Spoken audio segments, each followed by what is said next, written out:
Here I have the Claymore Connect by Caldwell.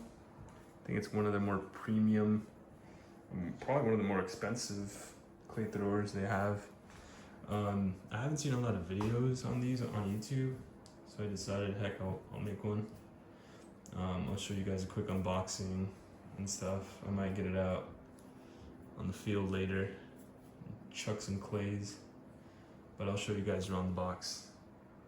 We'll see if it comes charged. It's showing its battery there. Looks like on the side it shows that it's adjustable, so that's pretty cool to adjust the angle you want them thrown at. Portable, I don't know how portable this thing will be. It weighs a bunch. I'd say it feels like 50 pounds. It takes standard clay, so that's cool. I know some of their stuff shoots like proprietary stuff, like their handheld launchers. So that's good to see. Looks like the backside is just advertising their app. And we'll take a look at the app as well. Let me bust it open now. Nice.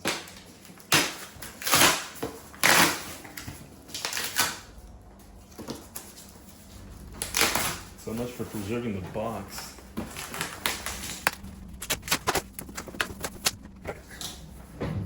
So, take a look.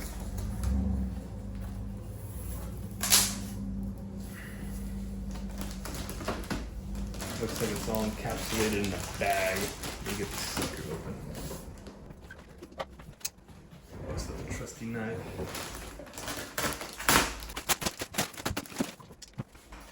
Looks like we have instruction manual, maybe. Yeah.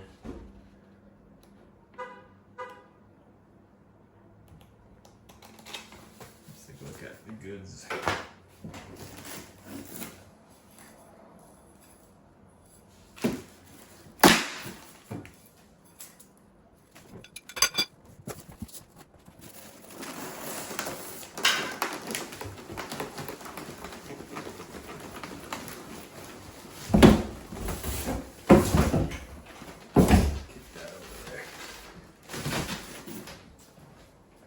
Inside its little cocoon.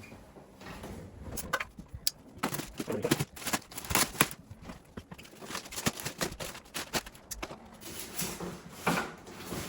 let's not do that. Oh, what the hell is this? Some tubes so you can chug your brewskis. After you're done shooting, of course.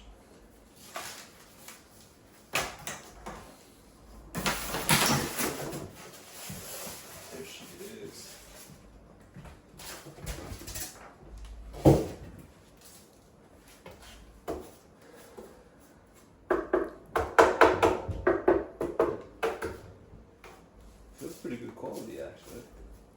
Alright, let me take it out of this. Looks like the battery's over here. This is it. We'll see where the charger is so we can charge it before we take it out.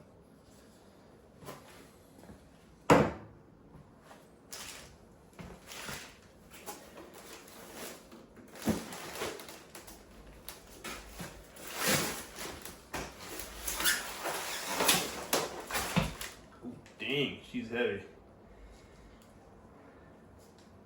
Weighs a pretty penny. I'm not sure how to set this thing. Looks like it has legs, but it's also heavy. Kind of scared to just leave it on the ground. That's what it looks like. It almost looks like a little Arc Raiders robot or something. Kind of freaky. Looks like the first step is to remove this remote. I believe this is the remote at least. The next step, it said to flip it upside down, so I went ahead and did that. I'm gonna take off all of the little wrap it has and then follow on to the next step. Next step is to undo this.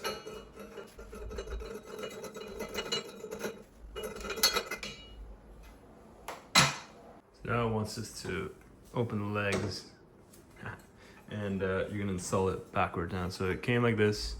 You're gonna rotate it 180 degrees and you're gonna install it back. And that's how it should look. I removed all the plastic stuff from there. Next step is just to flip it over again, so we'll do that. Yes, next it's to extend the safety hoops. So they're down here.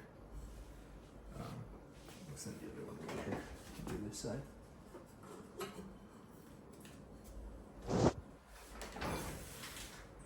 I half installed the safety bar. It's just 3 little pipes that you just attach together. There's like a nub here and a nub there, and you just insert the hose in there. It can be kind of hard, as you can see. I didn't do these all the way. But this, I don't think it needs it to function per se, but it's just like a safety sort of thing. So you don't go within the circle, because that's where the arm travels at a high speed, I'm guessing. It's just a piece of, is it metal? I think it might be hard plastic, but if that thing hits you in the shins, it won't be fun. Next, you'll install these 4 little pipes onto the little slots. You'll see them here. Just align it and make sure all 4 are installed. I was looking for this thing. It was in here in a little baggie. So next, you're just gonna place that on top of here. I can't get a good shot of this, but this spring down here, once you read the manual a little bit, you turn it on, and you're gonna put the battery right in this little slot here in the back. So here's the top of it. You're gonna put the battery in there, and it should turn on. The battery charges with a USB-C cable, so you don't need some sort of dock or anything. But it's kind of finicky to get this thing, but you put it into the service mode, I believe. It's in the owner's manual, and then you try to fit. It's kind of hard to get a shot of it, but you can see that circular part there. I'm trying to focus on it. It's gonna go through a hole that's back there, so you have to relieve the tension just so it barely can poke out of that hole, and you put it into the smaller hole where it won't, fall through, and you just tighten the tension a bit. I believe it's like 20 or 25 turns. Now, look at the owner's manual, but it's not too hard. And then you check the function of the machine, and if it's like breaking your clays, maybe relieve some tension and just play with the tension. And it's not too hard. I got it the first time, but it's kind of finicky to get this thing to get in there. I'll show you guys how it looks when it's actually throwing the clays. I'm not going to be using the safety buffer thing though. It just takes too much space in my car, but I'll make sure to stay clear of the thing while it's actually going. I'll do that after I show you guys the remote. So if you don't want to use the app, this here is the control that'll launch the actual clays. Every click will launch one. Oh shit. Well, the good thing is my Connect is off, so it's not gonna launch anything. But it's supposed to last on a full charge, I think 350 throws, so that's quite a bit. And I believe to charge from 0 to 100%, it'll take about 3 to 4 hours. The Connect also does have a really nice app that you can get in the App Store, and I'll show you what the interface looks like. I do recommend getting the actual app to control this thing because you can do some neat things with it. This is what the app looks like. You got single and pair. Single will throw 1, pair throws 2, not at the same time, but back to back, relatively fast. On this screen, you can see Flurry, which launches 3 back to back to back. Launch single, launch pair again, launch delay.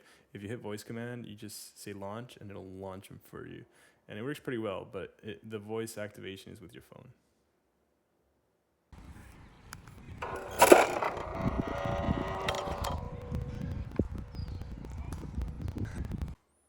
So this is what it looks like actually launching the clays. It does launch them really well, and depending on what angle you have it at, it'll launch it pretty high too.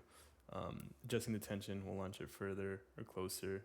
I only got this one video because I am at my local park and people were looking at me like, what the hell is this guy doing? But whenever a fire season ends, I'll hit up my public lands that's kind of close to me, and I'll get more footage of it. But I hope you liked the video. I'm going to be, like I said, putting up more videos of this thing. Comment down below with any questions. Thank you.